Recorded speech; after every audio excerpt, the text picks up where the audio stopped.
Vamos iniciar mais uma sessão de perguntas e respostas nessa semana, lembrando, da tragédia no Rio Grande do Sul. Mais de 2 milhões de gaúchos são afetados diretamente pelo que está acontecendo. Temos aí dezenas de milhares de pessoas que perderam suas casas, estão em abrigos, e nós estamos tentando fazer o máximo aqui para auxiliar. Creio que o aspecto positivo dessa tragédia é observar a quantidade de pessoas boas que ainda tem no mundo, fazendo doações, trabalhando lá na ponta. São milhares e milhares de pessoas que correm até risco pessoal para ajudar o próximo. Isso nos enche de esperança, nos enche de alegria. Obviamente que também o lado ruim das pessoas aparece, mas fica evidente que há muito mais gente boa do que pessoas mal intencionadas. Na Liberta, nós estamos fazendo uma campanha de arrecadação de recursos. Já entregamos boa parte desses recursos para os esforços de salvamento e de auxílio às pessoas desabrigadas. Durante a semana, conseguimos comprar e entregar mais de 1.500 cobertores. Faz frio agora no Rio Grande do Sul. Estamos repassando verbas para institutos que estão fazendo um trabalho de ponta muito forte, como o Instituto Floresta. Então, se você quer ajudar nesse processo, já arrecadamos quase 600 mil reais. Não deixe de fazer a sua doação, que isso é muito importante nesse momento. Bem, vamos então iniciar a nossa sessão de perguntas e respostas. Você acredita que teremos um desabastecimento de arroz no Brasil devido à tragédia no Sul? Olha, a Associação de Arrozeiros lançou uma nota há poucos dias descartando essa possibilidade, dizendo que quase toda a safra já tinha sido colhida, e obviamente que vai ter alguma quebra. Isso vai produzir um aumento do preço, provavelmente, mas não devemos ter desabastecimento, Não creio que isso aconteça. Por que o governador do Rio Grande do Sul não tomou providências desde as 2 enchentes anteriores? Olha, na verdade é uma série de problemas. É um problema que é crônico na máquina pública. O Estado gaúcho, o Estado brasileiro, mas o gaúcho ainda pior, está endividado, não tem capacidade de investimento, porque ele gasta demais. Como ele gasta demais, ele tem que fechar as contas através de dívida, e ele vai diminuindo cada vez mais essa capacidade de investimento por conta do endividamento excessivo. Essa é a história do Rio Grande do Sul dos últimos 50 anos. Se eu não me engano, dos últimos 50 anos teve 2 anos só que foi superavitário o Estado. Então a dívida é gigantesca e não há capacidade de investimento. Além disso, o Estado é muito ineficiente. Quando o recurso efetivamente é utilizado, ele demora muito para ser aplicado, ele custa muito mais caro, seja pela própria ineficiência da máquina pública, seja por corrupção. Um exemplo que eu dei recentemente, O Estado comprou um radar meteorológico depois dos 2 últimos processos que nós tivemos no ano passado, de enchente, de chuvas, porque são radares meteorológicos muito atrasados que a gente tem de uma maneira geral no Brasil, inclusive no Rio Grande do Sul. E ele foi instalado ano passado, se eu não me engano, e a expectativa seria a operação só a partir do segundo semestre desse ano. Poxa, será que demora tanto tempo assim? Demora mais de ano para instalar e fazer funcionar um radar meteorológico? Não parece ser uma coisa tão complexa assim, E a gente pode usar esse exemplo e expandir para praticamente tudo que o Estado faz. Então, eu vejo que tem uma discussão nas redes, Não, esse pessoal que fala de Estado mínimo agora está cobrando a presença do Estado, está cobrando uma resposta maior. Não é a questão do tamanho do Estado que gera o resultado, É a questão da eficiência. E, por incrível que pareça, muitas vezes mais recursos representa menos entrega de serviço de produtos para a população, porque conforme o Estado vai ficando maior, vai ficando cada vez menos eficiente. Às vezes você colocar R$1.000 pode ser mais eficiente do que R$1 milhão se for empregado da maneira correta. O problema é que um Estado grande ele gera uma lógica de produzir problemas para justificar mais recursos e não necessariamente resolver os problemas da população lá na ponta. Então, esse é o problema, não é só uma questão do governador, é um problema crônico. Claro que todos os políticos, ainda mais os que estão na frente do Estado, devem ser cobrados, deve ser avaliado, deve saber o que errou, o que não errou. Apesar, de quem está fazendo isso está sendo perseguido, mas nós não podemos desistir de cobrar. Mas é um problema difícil de resolver por conta já de um Estado que, na verdade, está falido já há muito tempo. Seja a nível municipal, seja a nível estadual, seja a nível federal, né? A máquina pública brasileira em si é uma máquina que está falida. Por que não temos um contingente maior das Forças Armadas no Rio Grande do Sul? Olha, essa foi a pergunta que eu fiz ainda no domingo pela manhã, né, quando o Ministério da Defesa anunciou que existiam 1.000 militares atuando no estado. Lembrando, né, que a tragédia começou antes, começou ainda na virada do mês. Então esse número me pareceu muito pequeno para mim. Inclusive esse texto crítico, né, levou à perseguição contra mim. Mas enfim, agora parece que são 10.000 militares, o que é bem melhor do que 1.000, mas ainda parece aquém das possibilidades, visto que as Forças Armadas têm 360.000 pessoas na ativa. Em comparação, eu dei uma olhada, segundo a mídia aqui dos Estados Unidos, nós tivemos uma operação com 50.000 homens de Força Nacional, Forças Armadas, quando nós tivemos aquele desastre em New Orleans por conta do furacão Katrina, né?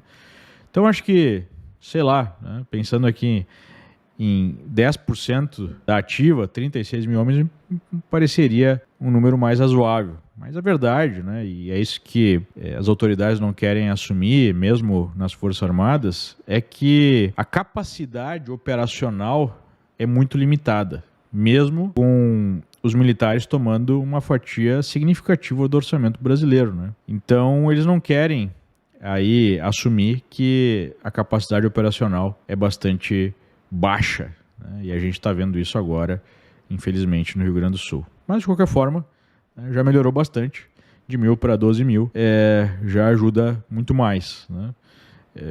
Minha grande crítica é porque essa movimentação não foi mais rápida, não foi mais intensa antes, porque já havia uma perspectiva de um problema sério, né, pelo volume das águas. Infelizmente a gente vê, né, por onde a gente olha, no setor público, uma ineficiência generalizada. E aí quando a sociedade privada, né, os entes privados se esforçam ao máximo, se organizam, até pela própria descentralização, essa resposta é muito mais rápida e muito mais efetiva. Isso ainda é chamado de fake news, né?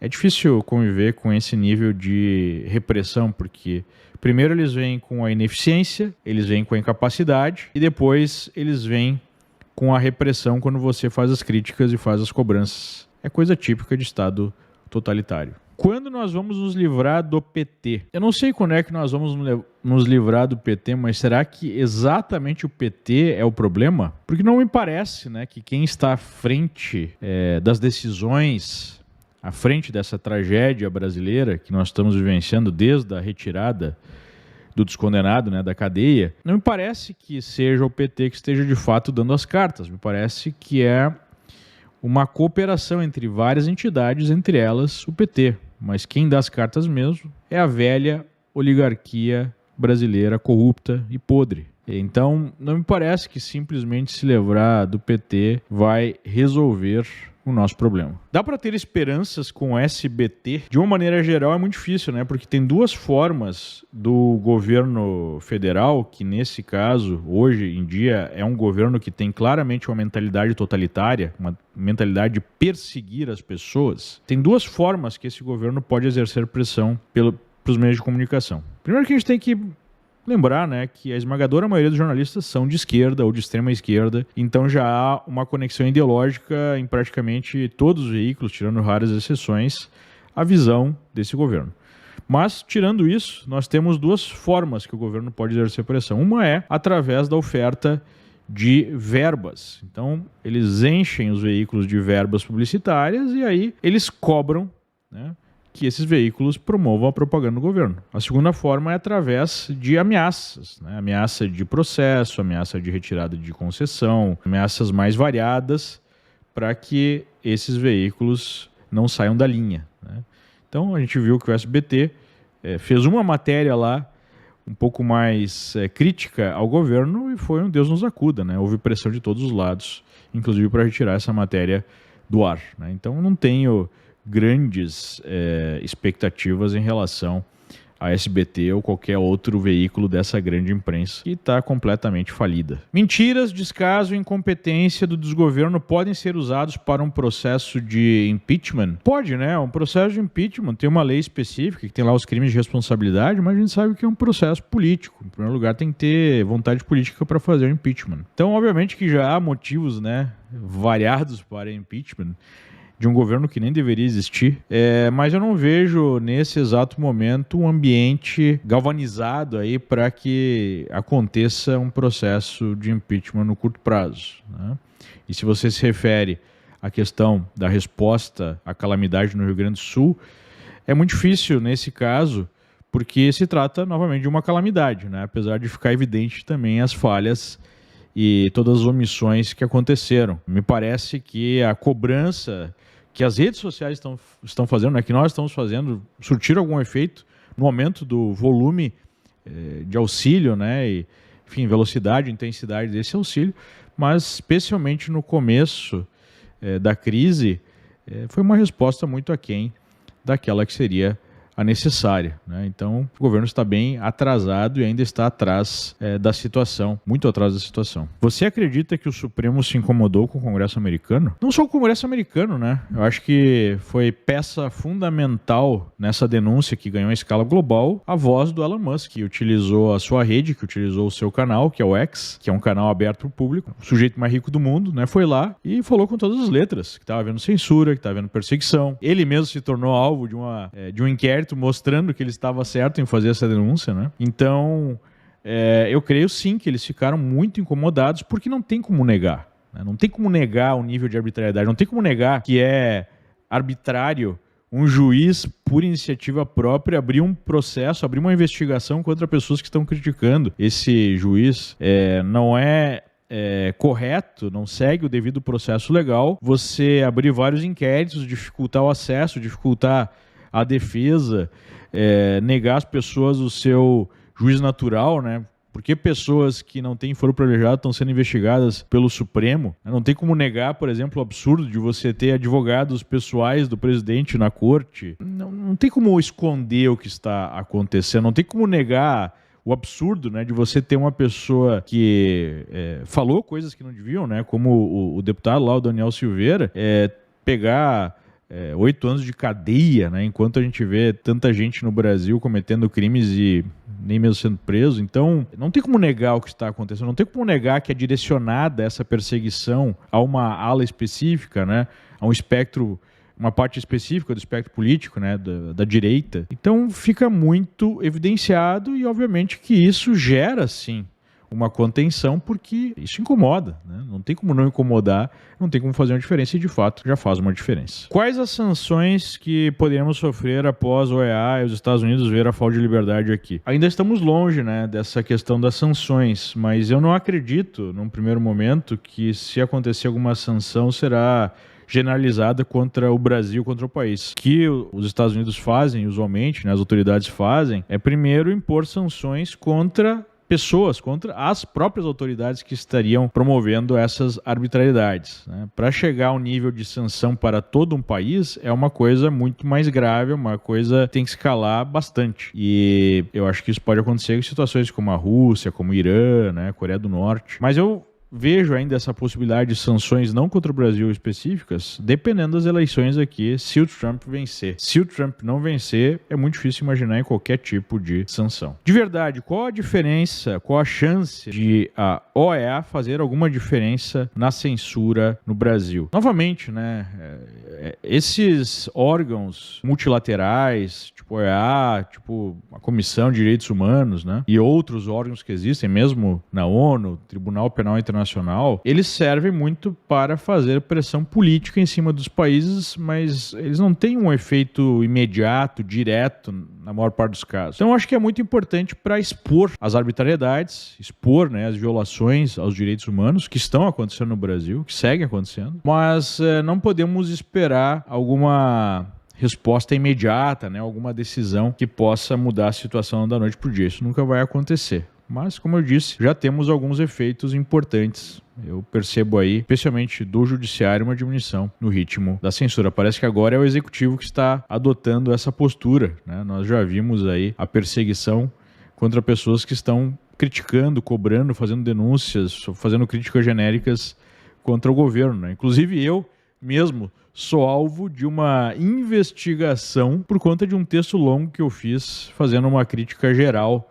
né, a situação política, econômica e social no Brasil. Várias outras pessoas estão sofrendo essa mesma repressão, essa mesma perseguição, que é inaceitável, né, numa democracia. Mas, infelizmente, o Brasil não é mais uma democracia. Nós vivemos um estado de exceção em que nós não podemos utilizar a nossa voz para fazer críticas sem correr o risco de sofrer algum tipo de repercussão, algum tipo de perseguição de autoridades. E isso é simplesmente inaceitável. Por que tão poucos republicanos na audiência no Congresso americano? Há um interesse de fato pelo Brasil. Aqui a pessoa se refere a uma audiência que nós tivemos numa comissão de relações externas da Câmara dos Deputados dos Estados Unidos para falar sobre a censura no Brasil, né, a perseguição aí a dissidentes. Não tinha tanta gente na audiência, mas tinha sim vários deputados. O que acontece é que o Brasil, obviamente, não é a principal preocupação desses parlamentares. Inclusive, nós vamos ter eleições esse ano, eles estão mais preocupados com problemas internos dos Estados Unidos, né? Mesmo assim, eu acho que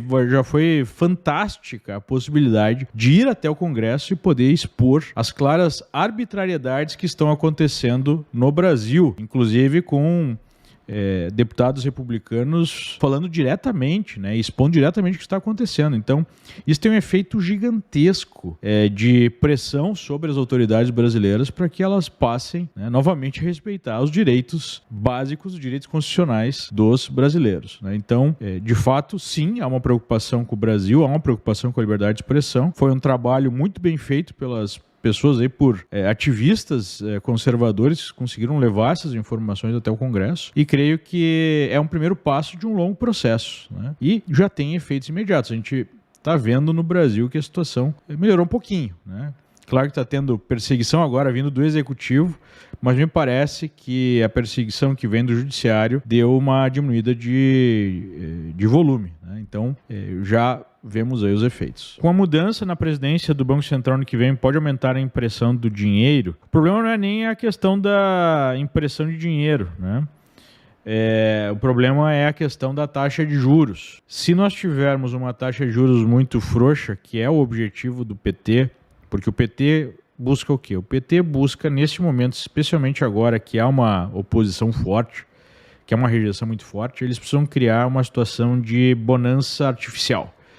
E a forma mais fácil de fazer isso foi como a Dilma fez, né? Você baixa os juros artificialmente, você aumenta os gastos públicos, controla os preços que são, né, em tese tabelados, como, por exemplo, o preço dos combustíveis.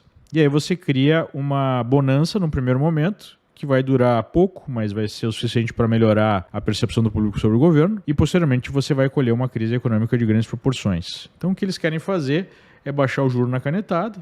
Essa última decisão do Copom já demonstrou uma divisão entre os membros que sugere essa possibilidade, né? Porque 2 desses membros, incluindo o presidente, o Campos Neto, vão sair até o final do ano.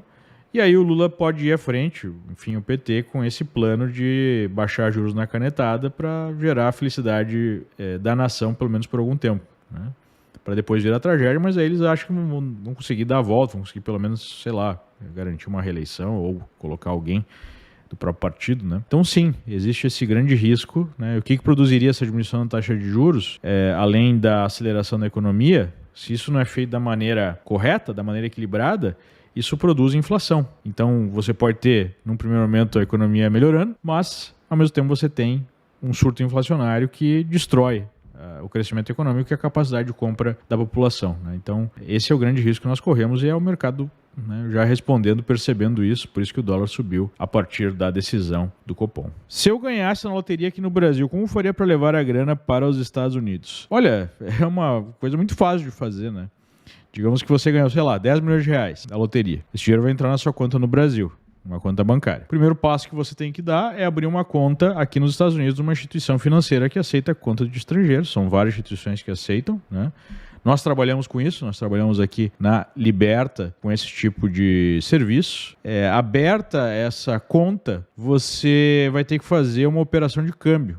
Então, através de uma instituição brasileira autorizada a fazer esse tipo de operação, nós também fazemos isso no Brasil, você faz um contrato de câmbio e investe esses recursos. Simples como isso, né? É uma coisa muito mais fácil hoje investir fora do Brasil. As pessoas estão conhecendo mais, mas ainda tem muita gente que não sabe como o processo é muito mais simples do que era no passado. Petista, esquerdista tem cura, mesmo mostrando a verdade com fatos e provas, ignoram. Realmente é muito difícil. E aí a gente tem que falar em termos gerais, né, para o ser humano aceitar algo que contraria as suas crenças. E vários estudos mostram que as nossas crenças políticas são muito parecidas com crenças religiosas e desenvolvem uma resposta emocional quando são questionadas, né? E a resposta é de defender essa crença a qualquer custo, é uma espécie de cegueira que se produz. Todo ser humano, qualquer pessoa, né? Eu, você, tem esse viés de alguma forma. Mas o que acaba acontecendo é que esse viés ele não é absoluto. Em outras palavras, eu acredito que sim, vale a pena fazer o esforço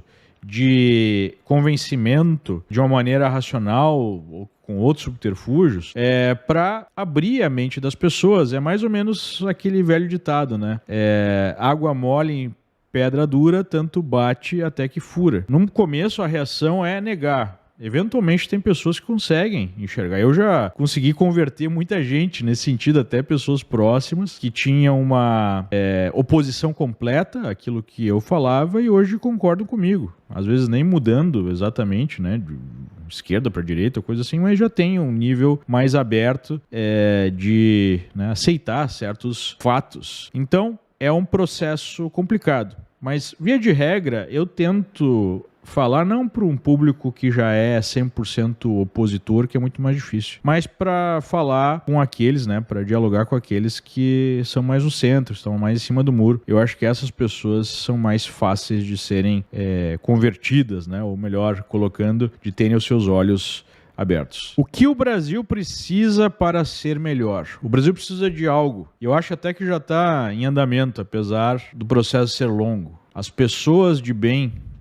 que formam a maioria precisam se unir e precisam se organizar para fazer as coisas acontecerem.